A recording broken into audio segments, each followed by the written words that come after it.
I call to order the Gladstone City Council meeting for June 11th, 2019. It's 6:30 p.m. Hello, everybody. Hopefully you found a way to stay cool today. I think this is probably about the only spot in this area. And for those of you that love hot weather, I think you'll appreciate the holiday for today, which is National King Kamehameha Day. Not something that we normally celebrate here, but in Hawaii it's a really big deal. So tonight we're going to start with 3 presentations. First is Oregon Impact Presentation to Crossroads Cafe, United States Census 2020 presentation, and the Children's Golf Course presentation. And I hate to have time limitations, but we have a pretty heavy schedule tonight with the budget, so I'm going to have to keep people to their agreed upon time limits, if that's all right. Our consent agenda includes approval of the May 14th, 2019 regular meeting minutes, approval of the April bank balances, budget report for the period ending April 30th, 2019, approval of the April check register, legal costs on projects, department head monthly reports for May 2019, approval of a public improvement contract for 2019 pavement management program, slurry seal project to Black Line Inc., approval of amendments to the intergovernmental agreement, which is also called the IGA, between Clackamas County Department of Health, Housing, and Human Services Community Development Division and the City of Gladstone for the East Clarendon Street project. Our regular agenda includes the American Federal of... I didn't even know what AFSCME stood for. Now I know. American Federal of State, County, and Municipal Employees, AFSCME, Collective Bargaining Agreement, public hearing for Resolution 1159, budget transfers for 2018-2019, public hearing for Resolution 1160, a resolution declaring the city's election to receive state revenue sharing, public hearing for Resolution 1161, a resolution certifying provision of 4 or more services for state shared revenues fiscal year 2019-2021, and public hearing for Resolution 1162, a resolution adopting the biennium budget and setting the tax rate for fiscal year 2019 to 2021. Then we're going to adjourn to the Urban Renewal Agency for the approval of the February 12th, 2019 meeting minutes, Resolution UR69, a resolution adopting the Urban Renewal Agency budget for biennial years 2019 to 2021. Phew, got through that one. Tammy, could you please call the roll? Councilor Ripley. Yes. Councilor Neese. Present. Councilor Tracy. Present. Councilor Reisner. Councilor Todd. Here. Councilor Mercero. Here. Mayor Stemple. Here. Could everyone please stand for the Pledge of Allegiance? I pledge allegiance to the flag of the United States of America and to the republic for which it stands, one nation, under God, indivisible, with liberty and justice for all. Thank you. Are there any agenda additions or corrections? Thank you, Madam Mayor. I do have one. It is on agenda item number 10. The last sentence should read June 30th, 2022 and not 2021. All right. In your packet, the numbers are correct. It's just on the agenda that needs to be corrected. Right. Anything else? Nope, thank you. All right, so we're going to start tonight with the presentations, and the first is Oregon Impact Presentation to Crossroads Cafe. Hello, thanks for making time for us today. My name's Janelle Lawrence, and I'm the Executive Director of Oregon Impact. Oregon Impact makes sure that our littlest Oregonians are riding safely in their car seats, that teens understand the consequences of impaired and distracted driving, and the adults in their lives have the tools to guide them. So we were one of the recipients of the Clackamas County Marijuana Tax Funds, and our task was to go into businesses and post signs about keeping edibles under lock and key. So we successfully met with 25 of your business owners, and those materials are now in their employee break rooms, in their lobbies, and there's information cards they can give out as well. We've given out 86 lock boxes for folks that keep marijuana edibles in their home, so that now those are under lock and key so that kids can't get into those. We had a business owner I just wanted to share with you, Crossroads Cafe. Bonnie was lovely. She had our materials right up in her lobby and her employees' break room and was handing out information cards about keeping those things under lock and key if you've got edibles and cannabis in your home. So I just wanted to share that with you, that Gladstone welcomed us with open arms, and it was great because we're on Glen Echo, so this is our neighborhood too. But we really appreciated everything the community did to welcome us and get this information out. Thank you. Thank you. Thank you. Great organization. People need to volunteer and help out, by the way. Next is presentation on the United States Census 2020. Hello.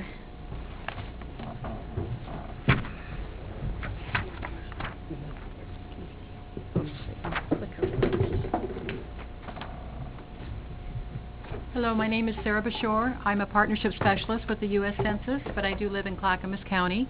The U.S. Census throughout the United States hires locally to ensure that we get an accurate count for the census. Who would care more about getting an accurate count than your residents? And so we currently have approximately 50 people that have been employed by the U.S. Census so far in the state of Oregon. We will have close to 1,200 within the next 6 months. With that, I'll start the presentation. Why do we do the census? Most people are not aware of this, but the census is actually written into the Constitution. It requires that we do a decennial every 10 years. The main reason for the write-in was for the House of Representatives, the 435 seats. Every 10 years, that gets mixed up depending upon what the population is in particular areas. The most important reason, though, why we do the census today, I believe has more to do with the money. And that's one of the flyers that I've just handed out to you. We received in FY16, which is the most recent figures that we have, $13.5 billion. It's a lot of money. If you look at the SNAP program, for example, I believe it's over $1 billion. It's like the third one down. We also have school lunch programs, Section 8 housing. There's a wide variety of programs that are funded by the federal government. It's really important that we maintain that funding. And in order to maintain that funding, we have to make sure that we get an accurate and complete count. This year, or in 2020, it's going to be more difficult because of the political environment, the citizenship questions, many other issues that have come up. And that's why someone like myself goes around and talks to all the boards and commissions and city councils about the importance and the fact that we need the help in completing the census in 2020. The census goal is to count everyone once, only once, and in the right place. As a general rule, we use, where do you live most of the time? If you live in Gladstone most of the time, but you have a beach house, for example, in Lincoln City, then you would do your self-reporting for Gladstone, and it would be extremely helpful if you would give us the address in Lincoln City so that we don't go there and try to enumerate that area, because if it's just a vacation home, then we don't really count it in the census. The key challenge that we have, September of 2020, there will be approximately 330 million people living in 140 million housing units. When I first read that, I thought, gosh, I should get myself a new job because that's an awful lot of work. But then I realized that for Oregon, we're only looking at 4.2 million people, 1.8 million housing units. It seems a little bit easier to do with the people that we have on staff. But that is our challenge. With the 2020 census, this is the first time that we're actually going to be having different methods that people can self-report. The primary method that we are asking is that they do it by the internet. If they don't want to use the internet for a variety of reasons, we'll have toll-free numbers available, and we will also have the short form that can be completed. So basically how this is going to work, around March 12th, we're going to send out an invitation to self-report. It's going to come in the mail, and we're going to ask people to contact us starting March 12th over the internet or over the phone. Now we're going to do that a total of 5 times, but when we do it the 4th time, we're actually going to send out the short form as well, because we assume that people do not want to use the internet or the phone if they haven't done so yet. The 5th time that we send out a notice, it's almost like a final notice that we need to hear from them, because if we don't hear from them, then we're going to send out an enumerator who is going to, on the door, and ask a lot of information that people will need to give us because it is under federal law requirement. So that's the main way that we're doing. We're hoping to get about 50% that will enumerate or self-report over the internet. Now, how are we going to do this? Let's say that we're using the internet. The first thing that will happen is you'll go to the website, and there's a drop down, and you're going to have 12 languages that you can pick from, or excuse me, 13 languages, because English is also on there. So people who don't speak English as a primary language are going to be able to report in whatever language they're more comfortable with. When we send out the paper form, we'll send out both in English and in Spanish. When an enumerator comes out, we will have an additional 59 languages that they will have on card stock to try and enumerate that person. Now, we do know that that isn't all the languages that are spoken. In Los Angeles County, for example, there are over 300 languages spoken. But I do think in Oregon, by having just English and Spanish, that we're going to be in pretty good shape based upon the demographics that I've seen for Oregon. If you have questions, feel free to ask now, or you can wait till the end. It doesn't really matter. I'm good either way. What do we ask? We ask the address, the phone number. We ask that we count every person in the house, the name, gender, age and birth date, race, their ethnicity, whether someone lives somewhere else, and the relationship of all parties, and then the citizenship question. Let's just go to question number 9 real quick, because this tends to cause a lot of ire, particularly with some parents. If you have a child that's in college and lives in a college dorm, we will enumerate them under group enumeration at the college dorm. So you do not need to include your son or daughter in the reporting that you do. A lot of people say, no, it's my kid, I'm paying for college, I want to count them. But that's not what we do. So as a general rule, it's where do you live most of the time. Let's use another example. It's a husband and wife that have divorced, and they have equal custody of the kids, 50-50 of the time. Maybe they live in 2 different counties, but you know how counties can be just a couple blocks apart, so maybe they live at both houses, and it's a true 50-50 split. Then it's really a matter of where does that child sleep on April 1st. That's how we determine who will do the self-reporting of that child, okay? An unusual one is if you happen to go to jail on April 1st, we're going to count you in jail, even if you normally live somewhere else most of the time. Some sheriffs have suggested maybe we could lock up a bunch of people in our county that night, but just as a general rule, if you're in jail, you're going to get counted in jail under group enumeration. Another question might be when we ask about the children, we want their names and their birth dates. That's because we want to be able to do some validity checks on it to make sure that they're not being counted elsewhere. So the census, although there's 11 questions most likely that will be on the form, the questions at time can create issues for some people. And we know that it will create some issues, for example, with people that are non-citizens, that there's going to be some serious issues there, and there's some things that we're going to have to work on in that area. Everything we do is private and confidential. We do not pass out personally identifiable information. I'm just going to very quickly talk about what happened, though, during World War II, in case any of you are aware of it. The census did actually give out personally identifiable information on Japanese Americans, which led to the direct internment of these Japanese Americans, many in Oregon. That happened. And then the census lied about it and said it didn't happen. They lied a couple times.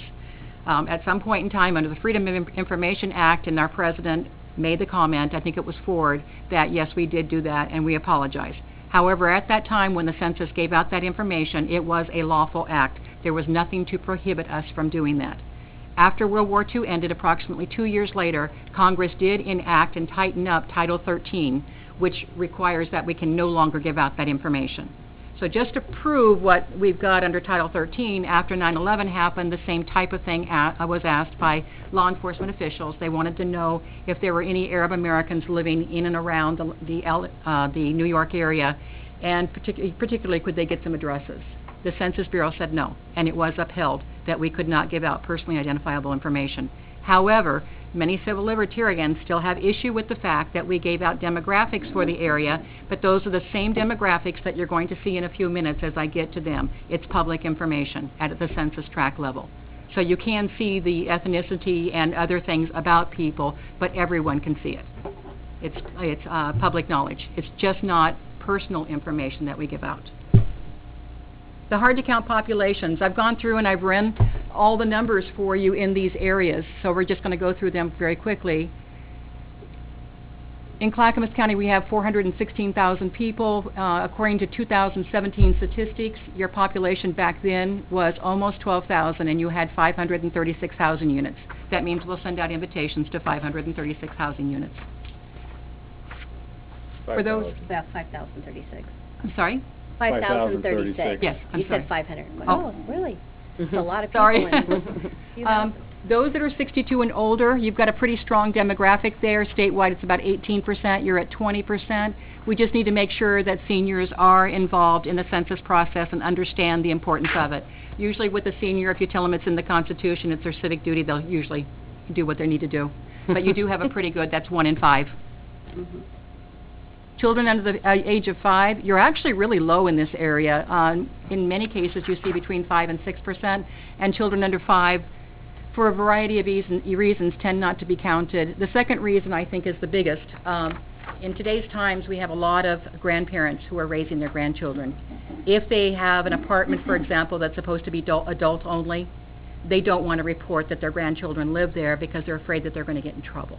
We don't tell the landlords, we don't tell anyone what's going on. We simply just are there to get a fair and accurate count. But that seems to be a pretty big reason why we've had some undercounts when we've done our American community surveys, is that grandparents are afraid to advise us that there's children living there. And then the third reason, the byproducts of parents not responding. If you have a single parent who has 2 or 3 children and they don't respond, then the byproduct is the 2 or 3 children are also not counted. Renters. You're actually in a pretty good demographic here. Renters, for a variety of reasons, tend not to report, to do the self-reporting because they're frequent movers. They think it doesn't really matter because they're a renter. Perhaps less community involvement or just plain apathy. But your demographic here is actually pretty good, having 60% with home ownership. The homeless count, we don't have statistics for Clackamas, for Gladstone, the city, but we do for the county. Those numbers are incredibly low. I don't know how familiar you guys are with the point in time. They try to do a really good job, but there's just too many constraints. The form has to be completed, and it's very lengthy. When we do the homeless count, we'll do it one night. It's just a matter of counting bodies. We don't actually try to do more than that. If we can separate genders, we will. But we do it at night. A lot of people are covered in blankets. It's hard to tell the gender. So all we're doing is looking for a head count. And as we get close to that time, I'll be in touch with you guys because we're going to need help to do that. We'll need to know where the homeless are located in your city. Migrant workers. Clackamas County has 2,000, which is very low. They're not one of the top 5 or even top 10. But keep in mind, of the 2,000 individuals that are in Clackamas County, this does not include family members. Hispanic people tend to be very family-centered, and usually their families travel with them. So if you have 2,000 individuals that are just the workers, theoretically you could have 4,000 or 6,000 individuals total. But that's more of a Clackamas County issue, and we work closely with Clackamas County to make sure that this gets done. Foreign-born citizens, this is the hard nut to crack. Not a U.S. citizen, you have 439 within your city. Naturalized, we have 376. Both of those groups are not going to want to be a part of the census. They don't understand it. In their country, it's not how it's normally done. So we need to communicate with the foreign-born residents in your cities about the importance of the census. And the main importance, according to our surveys, is we need to talk about the money. The money that we get for the roads and the hospitals and law enforcement and everything else. But the foreign-born residents, even though you've only got 815, that's going to be the toughest group to reach. And obviously it's because of language fear and then unaware of the constitutional requirement. Internet concerns. 2020 marks the first time internet and phone options will be available for self-reporting.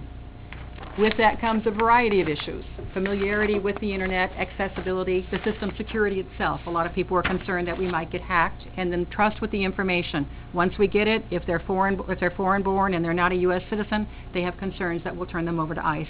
We will not turn them over to ICE, but that is still a concern that they have. The state of Oregon, you can see the bluer the area, the least likely that we are going to have them report to us, and we'll have to send out an enumerator.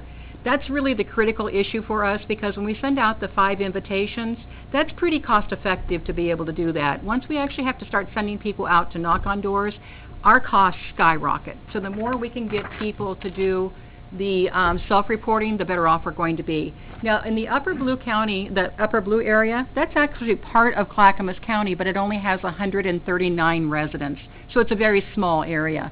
The area directly below that is the Warm Springs Indian Reservation, and that's close to 4,000 people. So just because looking at something doesn't really mean anything as far as what the population count is. But I have great news for you guys. Even though your color looks a little bluer, it's really not. Your the highest area you have is 24%. That means approximately one in 4, based upon previous 2010 census and American Community Surveys. About 1 in 5 are not going to self-report until we knock on the door. So we would like to try and get that up because we need to save the money. That's taxpayer money that is going to be used. All this information is available over the internet. If you'd like additional information, all you've got to do is call me. I can come back. I can talk with you about it more specifically if you'd like more information. So again, here's the hard-to-count population. You've got like 20% with the seniors. Your renters are fine. Children are great. Homeless and migrant, not too many issues.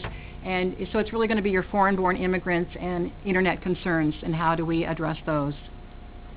I'm an Oregon Partnership Specialist. I'm here to engage, encourage, and educate public officials, Board of Commissioners, City Councils. I'm meeting with the State Library. I met with them today. We're going to be doing things with the library. We're hoping that all libraries throughout Oregon will be set up. In fact, I know they will be set up so people can self-report there. A lot of people aren't comfortable using their home computer for a variety of reasons. They'll be able to go to their local library, and we'll have people there to assist them with the self-reporting. Complete Count Committee, the Clackamas County already has one in the Commissioner's office. They've done a great job so far. They've made a lot of introductions for me to be able to meet with cities around Clackamas County, and it's been great. If you would like to form a Complete Count Committee to make sure that your hard-to-count gets counted, I'm more than happy to help you. I live like 4 miles from here, so it's very easy. Recruiting in this area, it's really not a problem. It was for a while, but we seem to have adequate recruiters for right now, so we're in pretty good adequate enumerators for right now. An enumerator is just a fancy term for a census taker. There's a couple of programs that we have going on right now. The most recent one is the construction program. It's called New Construction. We're looking for addresses from cities and counties so that we make sure that we are able to send out an invitation to those as well. And with that, I'm done. I hope I didn't take any extra time. You're good. Wonderful. Thank you. Any questions from anyone? No? Well, Okay. whatever we can do to help, let us know. Okay, and thank you very much. I appreciate the time. Thanks. Thank you. All right, the next presentation is the Children's Golf Course.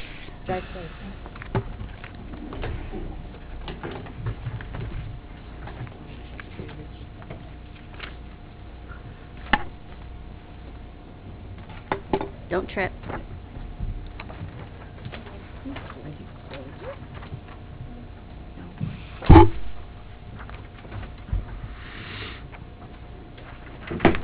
already know what it looks like, so you can pass it down. Good evening. You already saw it. Yeah. My name is Marty Loeb. I am the Executive Director of the Children's Course located here in Gladstone. This is Kathy Porter. She is the manager of our capital campaign. I'm just going to give you a brief history of the Children's Course, and then Kathy will go more into depth about our project and more about why we're here. As many of you know, the golf course is located right between the Clackamas and the Willamette River, right on a beautiful piece of property very close to Meldrum Bar Park. The golf course was originally started in 1961 by a family, and it was an 18-hole par 3 golf course. In, I can't remember, 1970 sometime, they sold off a portion of the property for some apartment development and changed the golf course so it was made into 9-hole par 3 golf course. And it operated that until 1996, I believe it was. There was a gentleman here in town by the name of Duncan Campbell who grew up at the age of 3 walking the streets of Portland, North Portland at night, getting picked up by police officers and taken to the local bar, and the police officer telling his parents to take him home. And that went that way many, many years for Duncan. And Duncan vowed that he would do something for not only the community of Portland and Gladstone, but now all over the country, and actually in foreign countries as well. So Duncan purchased what is now the children's golf course, put it in perpetuity because he wanted a place for children to be able to go. He had seen golf courses in Scotland that were predominantly for children and decided he wanted to see one of those in Oregon. So that's how the children's course was born. So, and just kind of taking over from there, I've had the great fortune to be part of the children's course since 2002. I started as a volunteer and working with children, and then I became the program director and then the executive director. So as I'm working my way out, Marty is taken over the role of executive director. We're really excited about her in this leadership role, and I'm really excited about this project. It's something that's been near and dear to my heart. Back in 2008, we were ready to launch our campaign and to raise funds for a new learning facility because we had already expanded to a point at that time where we needed more space. And at that time, we had the stock market interruption, and so we had to put everything on hold. And so I vowed that I'm going to see that building built, and I'm really excited about it. And just to kind of, for those of you who aren't familiar with the children's course, we are more than a golf course, much more than a golf course. Our main goal is to teach children life skills through the game of golf. And not only do we teach them life skills, we also work on, well, part of life skills, but we have nine core values that we teach them in every lesson. I know people always say, like, what does it mean to teach the children life skills through the game of golf? Well, we really try to integrate our lessons seamlessly. For example, we might start out with a lesson on responsibility, and we talk to the children about picking up their equipment at the end of the golf class, and then we talk to them about being responsible at home. And the parents actually just rave about our program because they see big changes in their children's behavior, and they said this is something that they don't get anywhere else. And so we are so happy that you are helping us to raise our children to be good citizens in the community. So that is really what we're working hard to do, teaching them healthy habits, teaching them life lessons, how to set goals for themselves, how to make good decisions. We also talk about resistance skills, things like that. But our 9 core values: honesty, integrity, perseverance, sportsmanship, confidence, courtesy, respect, responsibility, and judgment. Those are incorporated, one of those, into every lesson at the course. So, like I said, we are so much more than a golf course.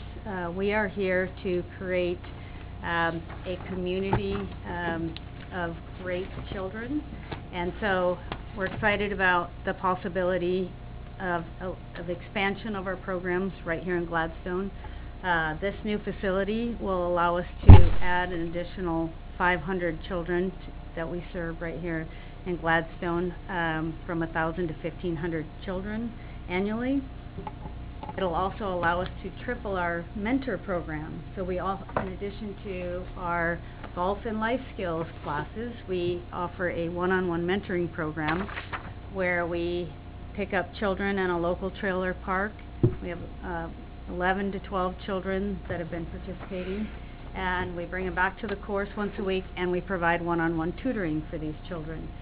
And that has been really successful. We've been hearing great results from the parents, the school, the teachers, the counselors in the schools, and we are testing them on their reading skills, and they are showing great improvement.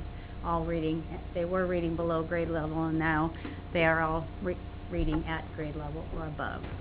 So we're really thrilled about this program.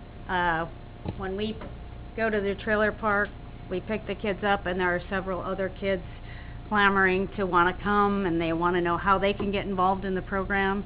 We just don't have the space. Right now, the kids are sitting under desks, you know, like we have them all over our pro shop and you know, kind of buried in the corner with golf clubs, and so there just isn't a good space to be able to provide that one-on-one true mentoring. And this new space will provide a dedicated classroom for children. It will provide a learning center, a community center, if you will, place where kids can come after school during the summer, hang out, be surrounded by positive mentors, in a safe environment. And that's really what we are looking to provide for the city of Gladstone here. You know, one of the things that's noted is that crime rates are the highest delinquency rates for children when the parents are working, so between the hours of 2 and 6 p.m. And we are there to fill that void. We have a place where they can come and hang out. So, you know, the idea would be providing snacks and mentors and access to computers and things like that for the children in the community. We'll also have be able to expand our office space. We are very limited. We are very constrained with regard to how we can operate in such a small space. So it'll allow us to do that and have a dedicated conference room to have meetings. We're all just kind of working in one little room, so it'll help us to be able to provide, you know, more. We're looking to have a junior advisory board where they'll have a dedicated space where they can meet and kind of create the vision of the future for the programs. We had intended to show a video. I will tell you it's on our website at www.course.org. So I think that really tells our story in a very good way. And you'll get to see kind of firsthand a little bit more about the diagrams and learn more about our stories. And currently with our project is $1.5 million project. We have raised $1.3 million. So right now we're kind of at the final push. We are starting a paver program, and we've had several foundations that have supported us. Most recently, we received $250,000 from Murdoch Trust, which was a huge, huge thing for us. Starting July 22nd, we will have a groundbreaking, which will start with a demo, and then construction will start right then. Our project, we're hoping, will be done sometime just before Christmas. So, very exciting. Yes. And then just one other thing to note, and you know, I mentioned before that our program is not necessarily about the golf, but we do have a golf success story that I'd like to share with you in case you follow golf at all on TV. One of our participants who started with our programs at the age of 6, his parents lived in Washington. They drove him all the way down to the children's course once a week for classes because they loved what we did so much. They loved the impact that it was making on their child, and we did a lot of extra things, and we do that for some of the kids to get them, you know, to accomplish their goals and their dreams. But Spencer Tibbetts, one of our participants, is going to be playing in the U.S. Open at Pebble Beach this weekend. So we are super excited, and he said he's in it to win it. So there's never been an amateur that has won it, but he said he's going to try to do that. So tune in. Great. That's awesome. Are there any questions? Do you need help? How do you get your mentors? Are you looking for mentors? Is it something that we can, you know, put out to the community? Absolutely. Mm-hmm. We would really appreciate any help with mentoring, especially as we look to expand our programs. We need and people who even want to volunteer in the community, you know, shared space there, common area for the kids would be great to get as many mentors for that. Okay. Kathy, do you know Roxanne Waterman? Waterman and Associates? I don't. She is in Westland, and she's very actively involved in life skills. Okay. Roxanne Waterman? Waterman and Associates. Okay. Reach out. Thank you. That's great. you Thank had you very something? much. I attended the Parks Board meeting last night, and you told the story on Spencer, so I went back and, of course. It's interesting because he does give a lot of credit, especially in the Seattle Times article. He gives a lot of credit to the Gladstone Children's Course. My question, and I mean, and quite frankly, I mean, the folks who are watching the tour think he's a qualified golfer that will probably move into his pro card at some point pretty soon. But it's a great story. I think it's fantastic. My question is First Tee Duncan's creation? Is that across the state? No. No. So I was trying to figure out what's the association there. That's my question. Are you guys a First Tee course or not? We are. We have You are. 8 different sites Okay. throughout Portland and Eugene. Where was that? Was that started in this region, or is it someplace? No, it was actually started in Florida. Okay. And then it has spread. Do you know how many your sites are across 100? I think there's 150. about 100, yeah. I think Justin said today 150 Okay. sites. I just was trying to understand the full Yeah. story there, but congratulations. Thank you. And I'm sure all of us will be at least tracking the stats to see how well he does. Please Right. do. Seems It'll like be a fun. great young man. Right. Good. And just one other note on the First Tee, I would say people to try to understand the difference, because we get that a lot, because it's kind of, they're like, are you the First Tee or are you the children's course? The First Tee provides us with the curriculum. Okay. So all the life skill, healthy habits, Sure. 9 core values, and then participant opportunities. And so that's the big part of Okay. it. But we are not funded by the First Tee, and I think that's a big misconception, that a lot of people say, oh, you're part of the First Tee. You must be funded by Yeah, them. and I didn't know anything about that organization. I just saw that there was an association. Yeah, and we're excited. We've been part of the First Tee since 2000, 1999, 2000, right in there. They actually came to us. We were already offering. Established. Yeah, we were offering some life skill training at the time. Okay. Great. So Jackie, I talked to them about the Clackamas Cities dinner. I thought once their building is up and running, that might be a perfect place for Gladstone to host one. Dinner and golf. Wouldn't that be fun? So we'll be talking about that later. Okay, well, thank you very, very much. so And much. again, whatever we can do to support you guys, let us know. I am just amazed at what you're offering the community. It's incredible. Thank you. Thank you.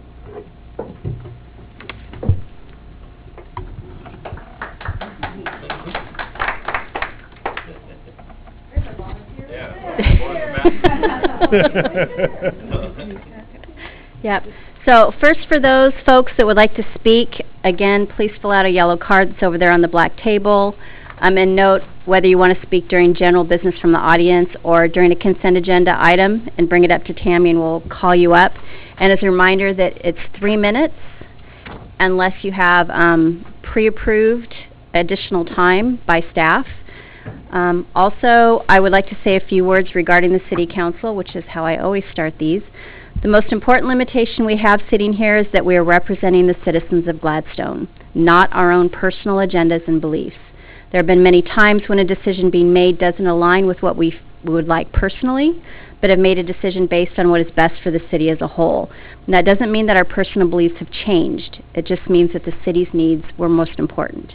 As we discuss and consider matters, there are laws and rules we have to use as the basis of our decisions. These start at the federal and state level, then they filter down to our city's comprehensive plan, city charter, codes, and ordinances. And we do not have the luxury of randomly making decisions, but instead we have to be consistent and take a path that is defensible. And I want to thank you all for being here. We appreciate the time that you're spending with us. But I would like, please, to keep the side discussions low and at a minimum. And please turn the cell phones off. I know that gets kind of hard because we're all kind of glued to our phones. But if you need to take a call, I'm more than happy, or a text, I'm more than happy to pause the meeting and let you finish, and then we'll just pick it up when you're done. My goal is to keep this meeting respectful and engaging. I hope all of you can help us do that. Thank you.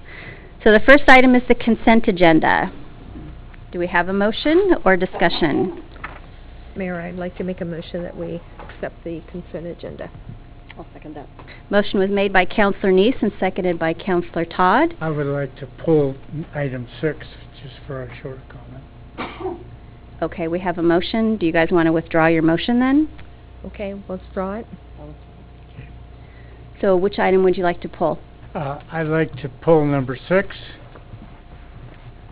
Department Head Monthly Reports for May 2019. That's the one you want to pull? Yeah. Okay, so then would you like to make a new motion? I'll make a new motion that we accept the consent agenda except for item number 6. I'll second that. Revised motion made by Counselor Neese and seconded by Counselor Todd. Any further discussion? All those in favor? Aye. Opposed? All right, revised consent agenda passed. Yes, what would you like to? Okay, I'd like to make a comment that the department heads now are doing a super job, all of the departments, in what they're doing and whatever, and appreciate that. But on the first page, there was one that was kind of bothered me a bit, and it came from Public Works. We discovered that the Webster Reservoir was down to 3 feet. And that reservoir takes care of a hell of a lot of people's water, as well as water for the fire department. And it bothered me to see that this happened. In fact, I was talking to Director Jim Wynot, and it's evidently happened a couple times before. So I just wanted to make the note that our infrastructure, although we know it's 100 years old, needs some help, and we're going to be working on that issue shortly, not tonight. But we need to look at something other than just utility rates to pay for the infrastructure. So, saying that, I have completed my note. Thank you. Would someone like to make a motion on item number 6? Madam Mayor, I'd move that we go ahead and include item number 6 into the consent agenda. I'll second it. Motion was made by Counselor Tracy and seconded by Counselor Neese. Any further discussion? Can I add one quick thing Yes. to Councilor Mercer? So I'm assuming, Director Wynot, that we're looking at system failures and not just notating them, but putting together a system failure report so that we understand what might be failing. And to Councilor Mercer's point, we need to look at priorities. This is obviously a priority if we run out of water for these families up there on the hill, or if we run out of fire suppression abilities for these folks. Is that correct? We are looking at this at a systems failure. Yes. From a systems failure stance. Okay. Okay. So it sounds like there's going to be further discussion fairly soon. Yeah. The All right, further sorry. discussion will occur this summer in July, where Jim Wynot and I will come and talk to you about our infrastructure priorities and projects. So yes, that will happen in July. But I think everybody up here on the dais probably wants to ensure that we're not going to have a catastrophic failure on any of these systems. So I think that was partly what Councilor Mercer was pointing out. Is that not? Right Or on. close? Okay. Thank you. Thank you. All right, any further discussion? All those in favor? Aye. Opposed? Consent agenda passed. So first item is number 10, American Federal of State, County, and Municipal Employees, also called AFSCME, Collective Bargaining Agreement for July 1st, 2019 through June 30th, 2022. Staff. Thank you, Mayor and Council. What you have before you tonight is a proposed collective bargaining agreement for the next 3 years. Just to highlight some of the elements in your staff report, you have the history in regards to who the city's negotiation team was and AFSCME's negotiation team. I will say that I am very pleased with the way that these negotiations occurred. Both teams met in good faith on March 21st and 26th. And also, the City Council held an executive session on November 13th and March 18th, so we have kept you abreast of how those negotiations are going. What is in your packet tonight is a redlined version so that you can see the language proposed changes, along with a new appendix that highlights the compensation that AFSCME has already voted on. The fiscal impact to our current fiscal year will be approximately $19,920, which is just a little bit higher than what we briefed the City Council on in executive session. And then also in the budget documents that you will be considering tonight, that includes their future wage increases. So from a management perspective, we are very pleased with how these negotiations went. We believe that our employees are very appreciative of the work that the city did and the support from the elected officials. There's been a long history of the city's compensation not being to where it should be with the comparable cities that we mentioned. So with that, if you have any further questions, our Human Resources Manager is here tonight. Otherwise, we would like the City Council to approve this document so that we can prepare it for signatures from both parties. Do we have any questions? I believe that we, as council, the legal counsel, review the contract. Did Ashley work at all with you on looking? I haven't. I didn't know if Ashley looked at it at all. No, I did not submit the full document to Ashley. I talked to her about some of the citation numbers to make sure that they were correct. There really weren't substantive changes, so I really did response to you. I've reviewed all the red comments and they appear okay to me, but Yeah, we did have an attorney present with the Police Association. Honestly, we did not feel it rose to the level where a legal review was necessary for this. The compensation study that the city conducted, the city attorney was present for those conversations with the elected officials, but we did not feel there was an administrative need to have it reviewed by our legal attorney.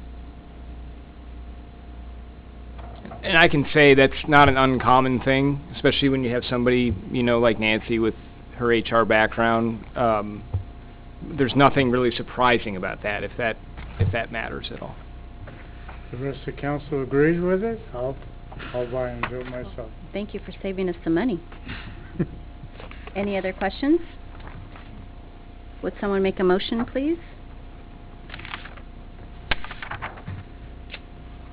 Mayor, I move that we go ahead and accept the AFSCME agreement as bargained, and I guess that's what I'll do. Do we have a second? I'll second it. Motion was made by Councilor Tracy and seconded by Councilor Neese. Is there any further discussion? All those in favor? Aye. Opposed? Passed.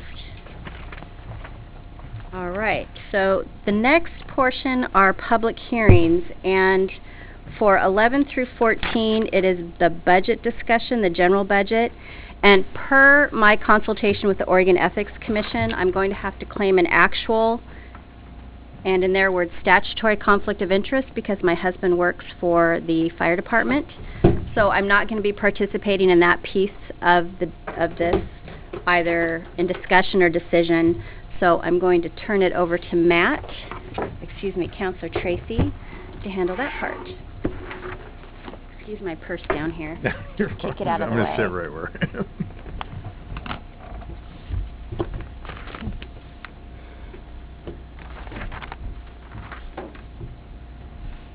So I believe we're going to hear from staff, is that correct? Yes.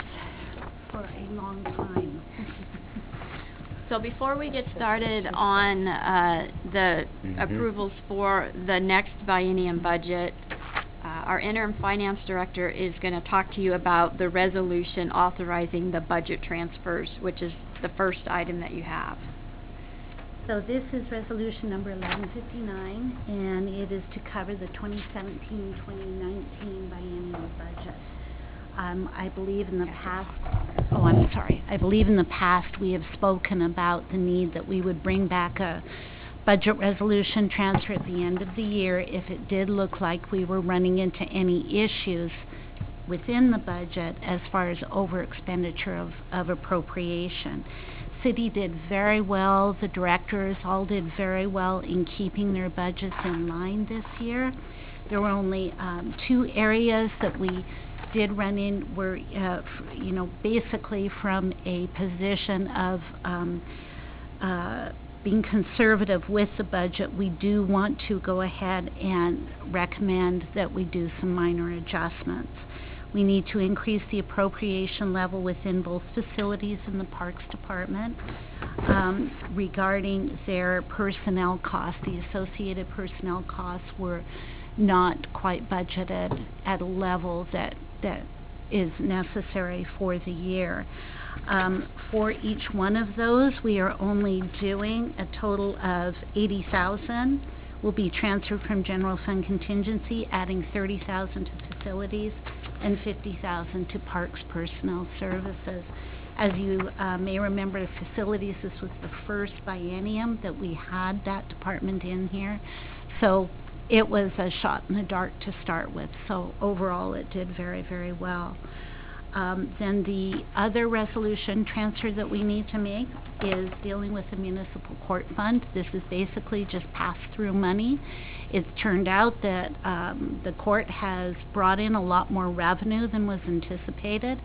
So in essence then, if you bring in the revenue, it means you're making the expenditures back out to the various agencies.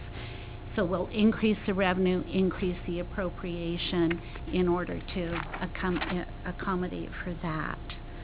In total, it ends up increasing the 2017-19 biennium budget by $200,000 and to a total of $66,632,810. So are there any questions about any of those necessary transfers? I can't find it in the budget line. What was in the facilities budget for parks previously? For the appropriated? Yeah. We had a total in there of, give me just a second to find that. Was it 100,000?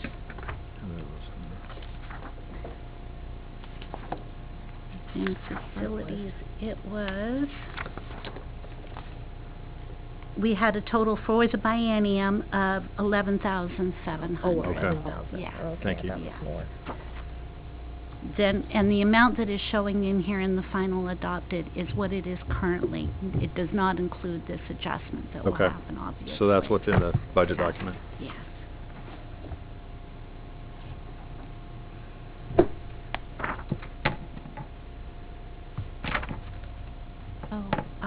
The resolution itself does actually illustrate to what the existing budget is for the total department, the change, and then the adjusted on those. Are there any other questions? Do I hear a motion for resolution number 1159 to approve adopting budget transfer and the increases for the biennium years 2017 through 2019? Councilor Tracy? Oh, sorry.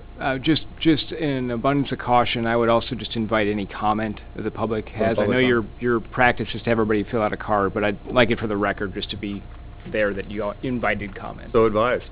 Let's go ahead and invite some public comment on this particular resolution. Anybody have comment? All right, we'll close down the public comment. Thank you. Thank you, Council. Once again, going for a motion to approve the budget transfer increase for the biennium years 2017-2019. Again, this is resolution number 1159 only. I second it. Need a motion. I'll make the motion. Okay, moved and seconded. Moved by Councilor Todd and seconded by Councilor Mercero. Any further discussion from the council? No. All right, shall we vote? All in favor, say aye. Aye. Those opposed? All right, Motion carries. Okay, so now we're going to move on to Resolution 1160. And before Kathy goes over a series of resolutions that the council needs to consider tonight, I just kind of want to summarize that we have statutory requirements to adopt a budget by June 30th. So what's before you tonight has been a thoroughly vetted process. The City of Gladstone appointed lay members of the community to join the City Council in a budget committee process, and I'd just like to recognize those members. In addition to the 7 elected officials, included Colette Umbras, Steve Bergeron, Christy Haller-Schaefer, Mindy Garlington, Johnny Akers, John Woolwin, and Brendan Schellingberg. All of the department heads were present, and we went through a process of where we presented each of our department's budgets to the full budget committee.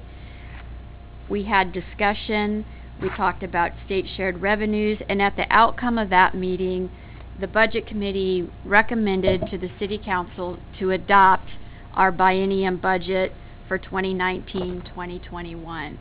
So with that as background information, I'll go ahead and let Kathy explain to you what the first resolution is. This first one that we have to do, resolution number 1160, is declaring the city's election to receive state revenue sharing. And this must be done with each biennium cycle. Basically, it allows us to receive the state monies. Then these are general funds of the state that come into our general fund and can be used for any governmental purpose. So it's always a very, very good source of revenue for us. There were public hearings that were necessary for that, so we held a public hearing at the meetings at, thank you. I never talk loud enough, I'm sorry.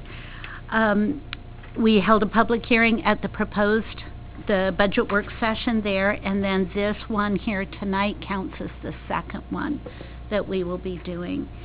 The options, if you do not adopt the resolution, we would not receive the monies. So obviously our recommendation is that you do adopt this resolution. We'll receive approximately $305,000 of revenue from this. So are there any questions regarding this? Maybe just for clarification so that everyone's clear, what is the source for this particular revenue? From the state general fund, and this is basically a calculation that comes off of the liquor revenues. Liquor? Mm-hmm. Okay. Do we have any questions, any other questions on the council? There's $305,000, and and did you state we could use it for anything, or within the general fund? Within the general. Yes. So the money will get transferred into general fund. Yes, that's where we receipt it into. Yes. Okay. Any further questions? Do I hear a motion on this particular resolution, 1160? Councilor Tracy? Just for each of these, you just want to so once again, comment. On the advice of council, we'll open up for public comment. Does anybody have a comment about this particular resolution, receiving these state revenues? All right, we'll close public comment, going once again back to the council. Does anybody else have any other questions? Do I hear a motion for resolution number 1160? I'll make a motion to approve resolution 1160 for the city of Gladstone to continue to receive state revenue sharing in the 2019-2021 biennium budget. A second? I'll second. So a motion made by Councilor Neese for resolution number 1160, seconded by Councilor Todd. Any further discussion? All right. Closing debate. All in favor say aye. Aye. Aye. Those opposed say nay. All right. Resolution carries. It is always a good thing to accept state money. So the second resolution that you have, 1161, expands on Councilor Neese's question of where do those funds go and how are they spent. And if you look on page 13-2 in your packet on the back, it highlights the areas in the general fund where we emphasize spending those funds that include police protection, fire, streets construction, maintenance, lighting, sanitary sewer, storm sewers, planning, zoning, and subdivision control, and then one or more utility services. So down further in the resolution, it specifically identifies how the city will spend those funds that we collect in state shared revenues. Is there anything else? Well, just to elaborate a little bit more on that, because the city provides these services, they are eligible to receive the state revenues. If you were a special district that did not provide these types of services, you would not partake or share in these types of revenues. So on the staff report itself, it does show that it is liquor tax, cigarette tax, and highway user tax. Okay. This is what we're receiving here. Highway user tax is strictly for the use of the street and road fund. The liquor tax, which is a different formula base, this is population based. The liquor tax and the cigarette tax are both population based and are for use within the general fund again. So, again, we have to adopt these resolutions as a matter of form every budget period for to share in these state revenues. Okay, third time's a charm. I'll open up for public discussion or public comment or questions. Nancy Iset? I was just wondering why libraries and parks are never in that list. Anyone?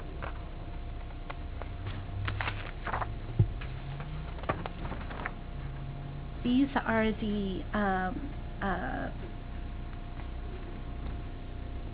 these are listed by the state. These are the ones that the state calls out. So the state recognizes So, it? Yes, they recognize this. We have to do these services. They just do not mention libraries and parks in this one. These are the basically the essential services that we must provide. So the state is directing us. Yes, this Okay. is totally coming from the state. Okay. I have one question. Mindy Garlington. The funds that we're talking about, are they funds that are already spoken for in the budget that we reviewed? Yes, Thank you. they are. Okay. Any other questions from the audience? Any questions on the dais? Do I hear a motion for resolution number 1161? I'll make a motion to approve Resolution 1161 for the City of Gladstone to continue to provide 4 or more municipal services listed in Section 1, ORS 221.760. Do I hear a second? I'll second. So, motion's been made by Councilor Neese for resolution 1161, seconded by Councilor Mersereau. Any further debate or discussion?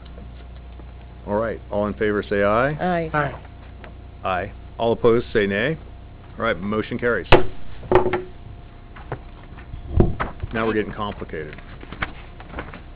Resolution 1162, you will be considering the adoption of the 2019-2021 biennial budget. You're going to set the tax rate and categorize the taxes. So you want to go ahead. One thing I wanted to check with you first before we got into that was we had furnished a reconciliation between the proposed and the approved budget. If there were any questions on there, because of course the original proposed budget that you looked at was increased at the time of the approval by the budget committee. So that is what has come forth to you tonight. And it has increased by $265,234. So if you have any questions about the reconciliation, please let me know. I think we have to ask the source of the increase, where did the money come from? Where Yeah. where the money is coming from? Yeah. For each one of these, there was, it's basically internal transfers. Okay. So it's counterbalancing. The only thing that was a true increase was the $64,752 that came to the general fund out of the, basically the fund balance that was available. So Wait. that is the only true increase. Okay, and are you saying from the 3 items that's listed here where it says adopting budget, imposing the tax, and categorizing, is that what you're referring to? what I'm referring to is what the total amount of the adopted budget will be, and that there was an increase from the proposed to the approved, and that's what you're adopting. And that's the first motion of this resolution, correct? I mean, we've got it broken down into 3 parts. That's all it's dealing with, Yeah. correct? The first motion of the resolution is adopting the budget entirely. And what was that figure again? I'm sorry. It's An increase? 234. So following council's advice, I think we're going to open it up again for public comment for this particular part of the motion, which is to adopt the budget. Is there any questions or comments from the audience? Not hearing or seeing any, we'll go ahead and close public comment. Is there any questions or comments from the dais? Well, of course, I'll have one comment. Getting the budget through tonight is important, but I think we also need to look at some of the changes in the fire department. We need to do some numerical modeling and look to see if the changes were warranted and how they are, if they're being successful or not, to keep our mind on the sustainability of the fire department with the way the budget's going up and increasing. It's doubled. Looking at the budget report, things have to stop going up, or we're gonna work ourselves right out of having a fire department in town. But we need to do some actual looking at the data to see what's working and what's not working. So you're thinking about doing a point in time or a task force type? Yes, I think it needs to be look-see. soon, because in 2 years the grant's going to run out, and there's going to be a huge bill here for the city to try to figure out how to pay for it. Okay. But we actually need to look at the data correctly, and in order to really do that, you need to build numerical models of it. But you would be in position of supporting the budget as it Yes. is now and just go forward with it? With the intent of some work sessions. Okay. Anybody else? Yeah, I don't have a problem with the budget. I think it's great and that we follow. But I do also have a concern, and mine is with sustainability of the fire department and the Parks and Rec department, of what we can do there and with the increase.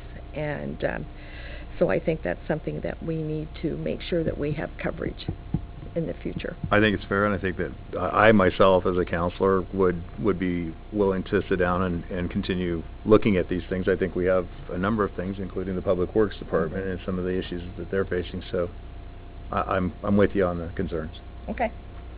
All I right. would make a comment that the last meeting I went to with WES, WES, Water Environmental Services, the new partnership between Oregon City and Gladstone allots $50,000, of which looks like it would be patterned to fit right into the parks. And I too was at that meeting, and I agree. I think that $50,000 that we get, we could allocate that to the parks. Wasn't it specifically supposed to go Yeah. to Yeah, those I parks? believe it Okay, is. so I mean, it's Yeah. not That's even a... basically what we've But that's- agreed to. But that's seed money for them to help them. Right.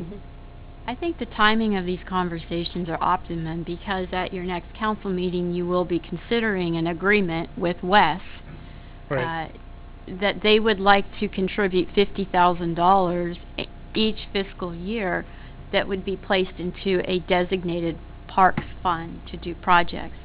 I think we all want to try to understand better how we can find revenue for our parks and do more, and I think that Councilor Ripley's comment is true as well, as we look at the end of our SAFER grant on the sustainability of the fire department services, and our new fire chief's aware of that those conversations need to occur regardless. And so staff supports what you're obviously concerned about as well. Okay. Okay. Further discussion? We're only voting on number 1 of resolution number 1162, so do I hear a motion? I'll make a motion to accept resolution 1162-1. Do you want him to? Do I hear a second? I'll second it. So, motion has been made by Councilor Ripley to accept resolution 1162-1, seconded by Councilor Neese. Any further discussion? We have some clarity because you have 3 specific language that need to be entered into the record. So the first one is to adopt Resolution 1162, adopting the 2019-2021 biennial budget in the sum of $53,760,620. So, Councilor Ripley, would you like to amend your... Yes. Thank you. I'll make a new motion. How's that? That'll work. I move to adopt Resolution 1162, adopting the 2019 through 2021 biennium budget in the sum of $53,760,620. I will second that. So once again, Councilor Ripley has made a motion to adopt Resolution 1161-1, adopting the 2019-2021 biennial budget in the sum of $53,760,620, seconded by Councilor Neese. Do I hear any further discussion? Closing discussion. All in favor say aye. Aye. Those opposed? All right, motion carries.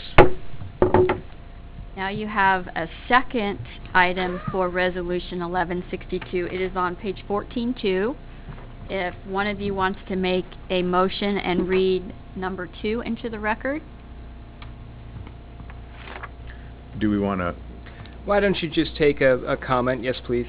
Okay, so we'd like to open for public comment. This is opposing the tax. Resolution would read, as I move to adopt Resolution 1162 for both tax years 2019-2020 and 2020-21, imposing the taxes at a rate of $4.81 or 82 cents per thousand of assessed value for the permanent tax rate, and at the rate of 68 cents per thousand for the police and communications local option tax, and 31 cents per 1,000 for the fire and emergency medical local option tax. I'm assuming these are the levies, is that correct? Or parts of the levies? Yes. So these haven't changed since the last time that they were approved. That's is that correct? Okay. Excellent. Any comments or questions from the public? No. The taxes for our houses? Correct. They're assessed on the property taxes, correct. Any other questions? All right, closing public comment. Any questions on the dais? Not seeing any. Does anybody want to make a motion for this particular subgroup of Resolution 1162? I will make a motion to adopt Resolution 1162 for both tax years 2019, 2020, and 2020 and 2021, imposing the taxes at a rate of $4.82 per 1,000 assessed value of the permanent tax rate, and at the rate of 68 cents per thousand for the police and communications local option tax, 31 cents per 1,000 for the fire and emergency medical local option tax. Do I hear a second? I'll second that. Okay, Councilor Neese has made a motion to approve imposing the tax, which is Resolution number 1162-2, seconded by Councilor Todd. Any further discussion on the dais? Seeing none, hearing none, all in favor say aye. Aye. All of those opposed? All right, motion carries. We're almost through the tunnel. It's been great. And thank you for your patience, because we have to get the language exactly right. So your third item is categorizing the tax. That is basically just stating that it is a general fund for police communications, fire and emergency medical fund tax that is excluded from Read the motion, and then we'll go ahead and open up for a public comment. I move to adopt, well, actually, Resolution 1162 for both tax years 2019 to 2020, 2021 through 2020, or 2020 through 2021, categorizing the imposed taxes as follows. A, general fund at $4.82 per thousand, excluded from limitation. And Councilor Tracy, just to be clear, the resolution is very clear about this, but just when you're mentioning that, technically it's a 4.8174 rate. That's what's actually going to be levied. We're not rounding up. So 4.8174, probably into infinity if I remember my math classes. Exactly. Per thousand, excluded from limitation. Do you want to tell us what that means so that the public understands what that means? We're excluded from limitation equaling 0. excluded from the limitation equaling 0. Well, some cities will have parts of that tax that would be, the limitation is basically, do you want me to get into it? No, not that deep, but it's You have to, Kathy? Okay. okay. Okay. Not a problem. It's pretty complicated. Well, Have to trust, is that what you're saying? okay. Thank you, Counselor. Police I communications can, but fund. it will be here for a little longer. Fund at 68 cents per $1,000, excluded from limitation, including 0. Fire and emergency medical fund at 31 cents per 1,000, also same language, excluded from limitation. So, are there any questions or comments from the public on this particular part of the housekeeping? All right, hearing or seeing none, I'm just wondering, is the excluded from limitation, I mean, I'm assuming some cities probably have it where it's like if your house is valued at a certain amount, that once you get past that, it's done, and we're just sort of saying if your house is... No, it has more to do with the fact that the Constitution has limits on what the total amount of taxes can be for, in two categories, general services and then education. Okay. So it's the compression issue, basically. Yeah, it's basically and compression. It's very complicated. The good news is that you don't have anything. That we don't have. There we go. It's $0. Okay. Wasn't the voters? It wasn't it the voters that actually changed that part of the Constitution? Yes. The compression. Yes. So there, your voice does count. Okay. So do I hear or see a motion on the dais for this particular subcategory of 1162? Oh my gosh, I'll make a motion on this, but I gotta read the whole thing, my You do. goodness. I'll make a motion to categorize the tax, to adopt resolution 1162 for both tax years 2019 to 2020, 2020 to 2021, categorizing the imposed taxes as followed. Do you want me to read it all again? Okay. General fund, $4.8174 per thousand, excluded from limitations to 0. Police Communications Fund, 68 cents per thousand, excluded from limitation to 0, and Fire Emergency Medical Fund, 31 cents per thousand, excluded from limitation to 0. Second that. All right, a motion has been made by Councilor Todd and seconded by Councilor Neese. Do we have any further questions, comments, or debates on the dais? Seeing and hearing none, all in favor say aye. Aye. Those opposed? All right, motion carries. Well, that was fun. Thank you very much. And here comes the mayor.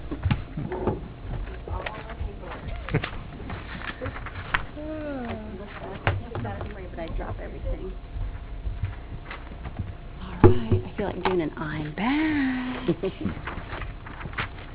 All right, so now we would like to adjourn to the Urban Renewal Agency meeting, so would someone please make a motion to do so? Mayor, I move that we adjourn to the Urban Renewal meeting, or adjourn and move to the Urban Renewal Agency meeting.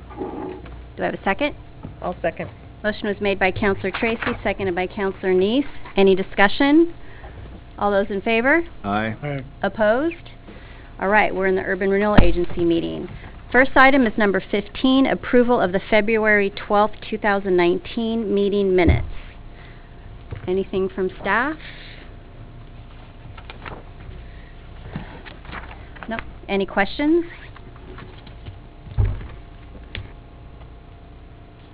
All right, would someone like to make a motion, please? Got so much paperwork. I'll make a motion. Come on, you guys. Come on, mix it up.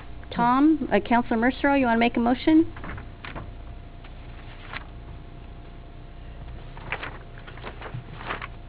I'm still reading the minutes. Mr. Page, if I had to make the motion. It's in that one there? All right. I move to adopt resolution UR... Oh, no, we're not there. We're on the I'm meeting sorry, minutes. 15. I'm sorry, I got you ahead, 15. Yep, we're on the mini. 15-1. 15-1, just approving minutes.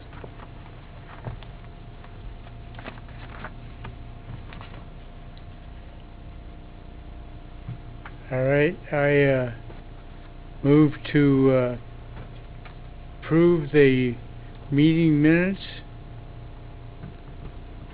for February 12th, 2019. I'll second. Motion was made by Counselor Mercero and seconded by Counselor Tracy. Any further discussion? All those in favor? Aye. Opposed? Meeting minutes passed. Next is item number 16, Resolution UR69, a resolution adopting the Urban Renewal Agency budget for biennial years 2019 to 2021. Staff. Thank you, Mayor. Again, the City of Gladstone Budget Committee met March 25th and also reviewed the Gladstone Urban Renewal budget that you will be considering to approve, and I'll have Kathy walk you through that. This is a little easier to adopt. Basically, we're able to do it with a flat dollar amount for the for the upcoming 2019-2021 budget. You can see it's segregated into materials and services, debt service, transfers out, contingency funds, for a grand total of $16,666,000 even. So that will be the requested budget adoption amount for the year.